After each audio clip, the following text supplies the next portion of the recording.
Le premier, je le mets à quel nom? Au cœur des livres de Flora Peoni, des histoires d'amour. La jeune auteure a déjà publié 14 romances, un genre littéraire dont le succès a explosé ces dernières années. Pour moi, l'amour, c'est vraiment le sentiment qui existe et qui est le plus fort. Et du coup, ça nous fait vraiment remuer tout ce qu'on a à l'intérieur de nous. Quand on a besoin de légèreté, on va plus partir sur une comédie romantique et l'histoire d'amour et l'humour, lié à l'humour, ça va nous donner un peu de baume au cœur. Et parfois, on a aussi un peu besoin de se faire malmener, donc on va plus aller vers une dark romance ou une romance dramatique.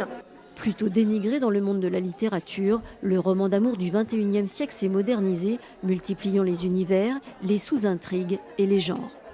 Celui-ci, c'est une Dark Academia. Feel good, fantastique, érotique, ces romans suivent des schémas narratifs bien déterminés. Vous avez le slow burn donc, qui s'installe lentement, progressivement. Le fast burn, donc là c'est plutôt le coup de foudre entre les personnages. Le spicy, donc ça va être le côté relation sexuelle explicitée, bien décrite.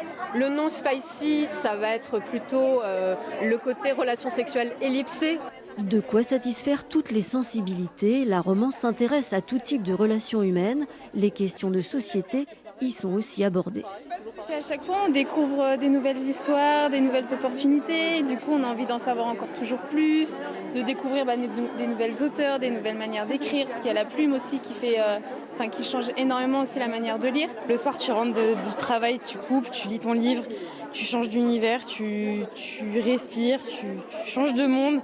D'abord autrice, Odile Levert a créé une maison d'édition dédiée exclusivement à la romance. Tous les genres ont le droit d'exister et il faut juste que le lecteur il se sente à l'aise et qu'il s'y retrouve.